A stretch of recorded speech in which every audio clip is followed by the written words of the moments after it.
Anong reaksyon after manood ng live ng Langga? Ay, anong nararamdaman na pare-parehas kayo nagsusuporta habang Kuya Regan.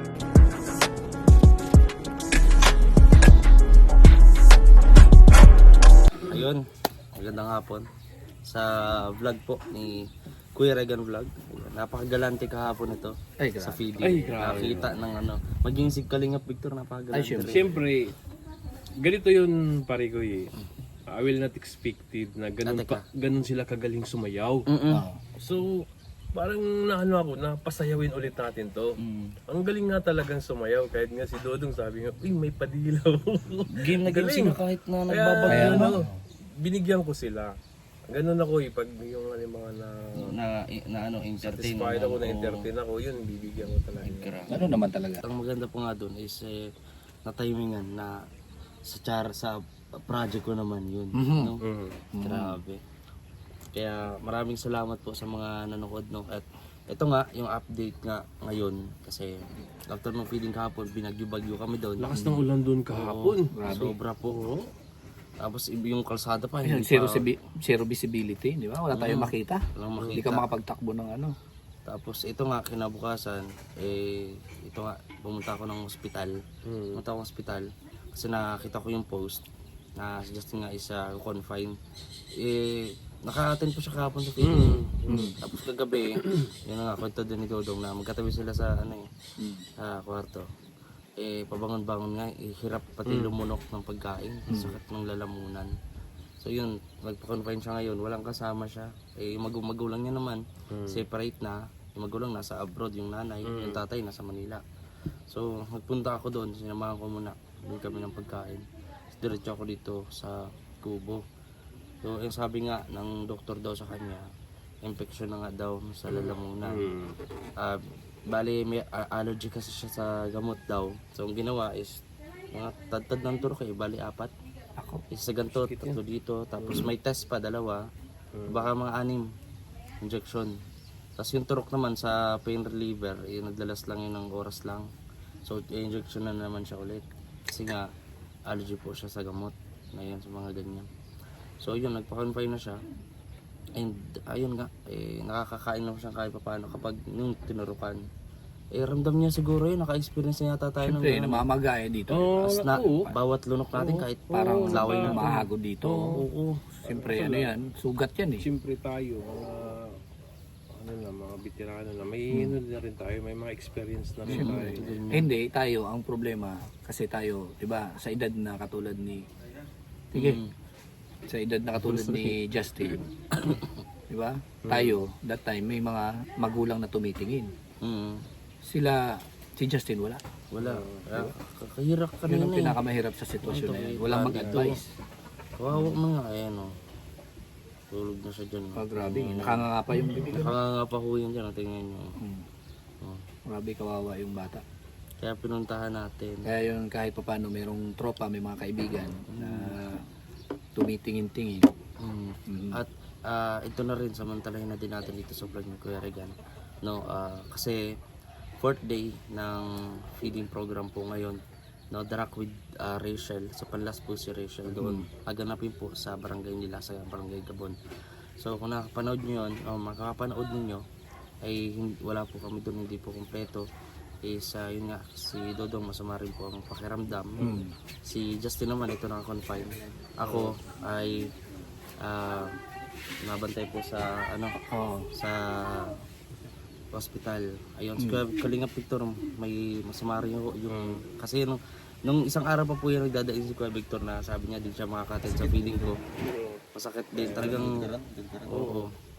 No, titingnan po natin kung sino po sa mga kasama namin ang pupunta po doon, no, sa feeding, no. Maaaring si Kuya Toto. Nandun na si Toto. Si Toto na siguro. Nandun na. Si Toto na bahala doon. So, sana po maintindihan ninyo. Marami naman sila doon, di ba? Iwasan. Ha? Ayun, so nagpunta ako ng Kubo dito. Nagpunta ako ng Kubo kasi may kukunin ako mga damit eh. Pero siguro na doon, yung para kay may pangtira doon. Justin. Para kay Justin. Oo. Kaya buti na lang naagapan. Agapan. Kasi medyo malala na yata dapat. Ano yung bubutasin? Oo, bihiwaan daw dito para ilabas yung tabi pa sa mga kumakain, yung plema, yung nana, ganyan. Na-infect na eh. Saka kakaano niya, may dugo na nag Ay, grabe. lalabas-labas. Mga blood spot lang, konti lang, hindi naman yung grabe. Oo. Siyempre gas-gas na yung ano. Saka Ay, iba na yung grabe. May TB na yun. dehydrated na siya dahil sa nahihirapan siya makalunok, di makainom ng tubig, makakain, yun. So, doon na talaga kailangan talaga iswero kasi ang alam naman natin iswero is parang yun ang food. anti-date o yun na doon na lahat ng minerals so Ayong dextrose. So marami din po types yun, hindi ko na rin sasabihin kasi nakalimutan ko na. Anong sabi ng doktor? Di ba, dumalaw ka, anong sabi ng doktor? Hindi ko naman actually nakakausap yung doktor. Sinabi lang sa akin ni Justin, Gising siya nung nandun. tulog siya nung nabutan ko. Tapos ginising na lang. Ginising ko tapos sabi ko bibili ako ng pagkain. Ganyan. Pero kumain na siya. Kumain na anong kaunti lang. Bili kasi ako ng bulalo. Dapat dyan may sabaw eh. Kaya nga yung bulalo. Ininom-inom niya. Lugaw. Oo. Para diretso yung kain. Kasi kung matitigas. adyan Salamat sa nga lalamunan. tayo kasi inaasikaso ng mga mga nurse. Nibisita siya doon, Talagang yun nga lang ganun kasi pagka private eh. Talagang kaso yun nga lang.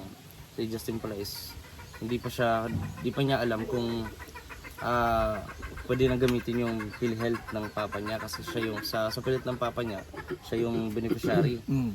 No? Hindi pa niya alam kung magagamit yun. Pag hindi, babayaran niya ng full yung hospital bill doon. Sino naman kuha? Yung siya mismo, Legal age naman siya. Pwede. Kaso nga lang, may process pa na. Sino pupunta sa PhilHealth? Si Kim. Madali lang yun. Madali lang yun. Nakaano na din ako doon dati. Siyempre, sa pupunta tayo. Kaso bukas na yun kasi Monday. Nandun lang din naman sa Monday, hospital yan, di bukas. ba? Doon mo lang din. Sa cashier Oo. Hindi ko arkin doon. Di, pupunta ako doon sa main na ng PhilHealth. Dito sa may Saan ka muna doon sa nila? sa PhilHealth office ng hospital. So yun lang yung update muna ngayon doon patungkol doon. And sinabi namin kanina, kung sakali din niyo po kami makita doon sa sa feeding. Ni Rachel. Kalma ka lang. Relax.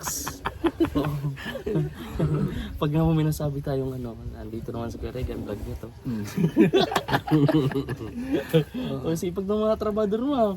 Kahit nagbabagyo, gagawa. Kailangan kasi mabakuran yun kasi delikado ngayon. Nagbabagan. Anong binakod mo kuya? Yung dati dito. Kasi yung mga bata, mag-wire tapos sa ibabaw yung barbed wire. Para hindi mapasok yung mga bata. Galing eh. Galing parang pulo service yung ginagawa niya. No? Nandun si Alpia. Hindi ko nakita. Hindi ko nakita siya. Hindi nakita. Baka siya yung nag-uubo-ubo. Delikado rin yun. Ilang bamban yun? Ilang bamban ba yun? Puro na nag-ubo-ubo. Hindi kasi talaga maiwasan. Yung panahon kasi ngayon. Sobra. Lalo ngayon. Akala ko yung kahapon. Yun na pala yung, akala ko kahapon, yun na yung bagyo. Ang pala, papunta pa lang pala dito. Grabe Wala pa yan. Ano pa yun? Oo. Ingat po. Ingat po tayo, no? Tara kain. Ano na lang. Ilan na lang. So ayun po mga kalingap, update namin kay Justin at dito sa Kubo sa mga supporter natin. Ano masasabi mo sa mga nandito sa mga bisita natin? Ayun, yun kasi nung upload ako nung isang araw, marami yung natuwa, no? Na believe, no? Kasi kung isipin natin sila, bisita sila, no? So, itasin min po na nakapanagdilim sila is parang umaasa kami, hindi po, yan po ay kusa po nila yan. At yun po yung nakakabilib. No, talagang yung pagmamahal, respeto, at Kahit- pangangalaga. Yun. No, katulad nito si Dodong. Na kahit ano man yung sitwasyon ng Kubo, no? Walang problema. Si Dodong, yung alam naman natin, mga magulang niya nasa Malalag, dapat. Kung hindi po dumating sila, di kami lang. Lalo at kung may karamdaman si Dodong katulad nito, no, walang mag-aalaga. So, salamat tayo sa kanila na patwakit na ba yung camera? Muuga. Salamat tayo sa kanila, no. Anong team nga po ulit, kuya? Team Rochelle Defenders. Yan. TRD. Yun. Ano yan, di ba? TRD ba dito? Team Rochelle Defenders. Maraming po salamat sa inyo pong lahat. Pumunta daw sila dito dahil nalaman nila wala sila Tita Maricho. Tapos plus may sakit pa. Yun talaga yung purpose nila, alagaan si Ruel. Kita mo, no? Talagang yung pagmamahal, yung care is na andyan. No? So, kahit sino po naggrupo, welcome na welcome po dito sa Kubo. Po. Kaya maraming Wala po tayong pinipili, mayaman, mahirap, o anong kapaman. Wala tayong pinipili dito. Lahat welcome dito. Pare-parehas lang naman po tayo. As long as na kaya mo magbiyahe papunta rito. Oo. At kung ano ang mayroon dito. Diba? Pagsasalo-saluhan natin. Ganon. Again, maraming salamat po sa mga nanay namin na nandito, nag-alaga, hindi lang kay Ruel, kundi sa amin lahat. Siyempre, papunta mo dito, kain ha? Kakain. Diba? So, inom na kayo ng kape kayo, o merienda, nandiyan na. Parang ano din, parang sila Kuya Awe, tsaka sila Tita Maricho. Pagdating mo dito, mayroon lang almusal dyan, Diba? makakain na. Ganon. Kasi kaso, Ako maaga ako nagigising. Gising din yan sila. Oh. Nauna pa sa akin. 5 or 6. Ano, 5, 6, 4:50. 4. Oo. Alas 5. Madaling araw, gising na. Oo, gising na yan. Pambihira, oo. Kinagulkul ng kaldero dyan. Inahalongkot ka na. Nagluluto na. Ganon po dito. Kaya dito, pag napunta kayo dito, palatom kayo, ituring yung sa inyo yung bahay. Yan, ituring yung itong bahay na to talagang panglahatan. Wala ditong wala ditong kumbaga pahiya-hiya. Bawal dito yung mahiya-hiya. Lahat dito atin, mga kalingap. Ang pamilya ni Roel napakabait, kaya wala tayong masabi. Welcome ang lahat dito. Pagdating sa pagkain nila, pagkain nyo rin. Parang ganun. Ganun din naman sa aming bahay. Ganun din naman kami. Pag doon pumunta sa amin, mga staff na Roel, makituloy kayo doon, okay kayo doon. Walang problema kayo doon. Oo. Okay, tita. Saan man kayo makituloy sa aming mga staffs ni Roel, kina Victor, sa amin, kina Kim, walang problema yan. Kaso nga lang kina Kim, milya-milya yung bibiyahin nyo. Bago kayo makapunta dito sa Kubo kung galing kayo doon. Dito lakad lang. Ganun lang po. So, ayan. Mga pala, mga kalingap, napanood ko talaga yung yung kung paano yung magsama-sama lahat ng mga supporters, yung mga matatanda natin dito, mga titas natin, yung mga titas natin dito. Pag sila pala nagsama-sama tapos nanonood sa video, naka-live si Rachel, naka-live si Ruel, hindi lang buo talaga yung pagkakakuha ko. Talagang sigawan sila, bro. Sigawan sila. Ayan! Oo, sabi, ayan! Solid. Ano na? Talagang yung pag nila. Talagang grabe. Makikita mo talaga sabay-sabay sila nagsisigawan. Ayan, lumalaban na. Ayan daw si Rachel, ganito. Ayan, ganyan dapat. Yung pag-support nila, grabe. Iba pala pag sila magkakasama.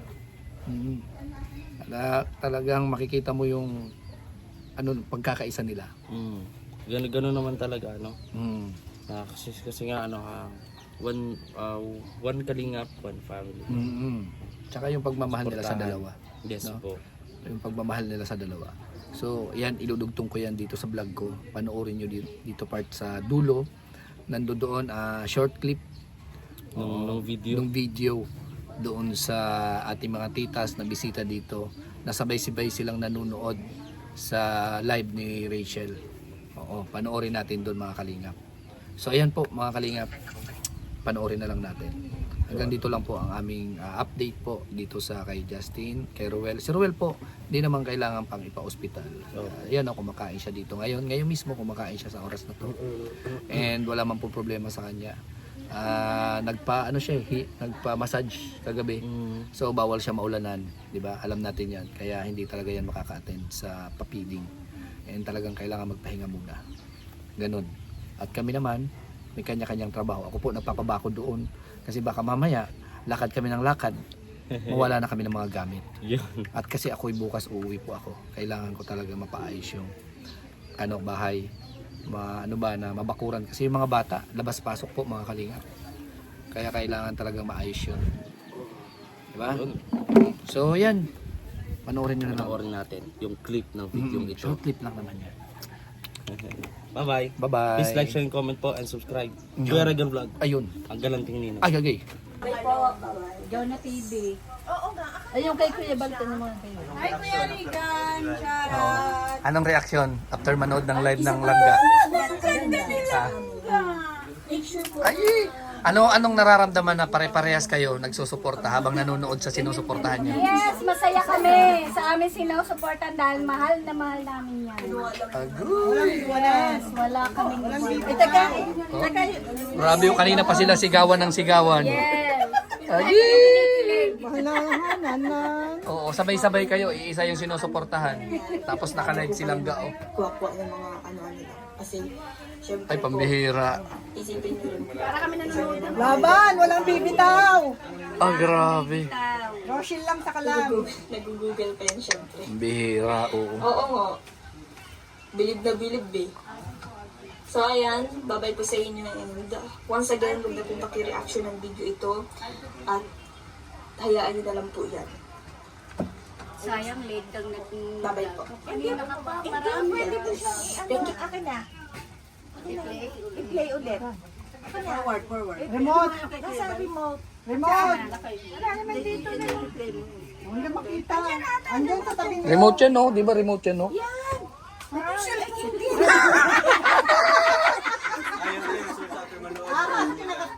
Talagang nabitin pa, oh, i-replay pa, oh. Nabitin pa, oh, i-replay pa. Ah, pambihira. Kaya nga, i-replay pa, oh, nabitin pa, oh. Ang tagal ng aking ads kanina dyan, 1 hour and 20 minutes. Pambihira, oh. Nireplay ko yung kagabi. Replay pa talaga. Grabe.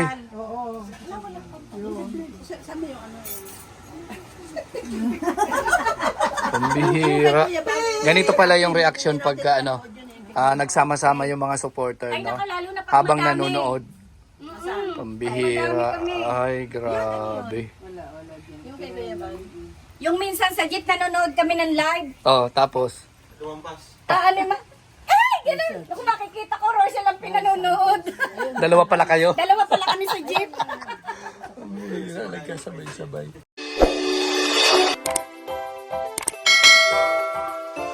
Kaibigan at kasama nyo, Kuya Regan Vlog. Matulungin at mabuti sa kapwa, matanda man o mga bata. Sa adventure ay isasama ka, kabutihan lagi ang dala. Saan man magpunta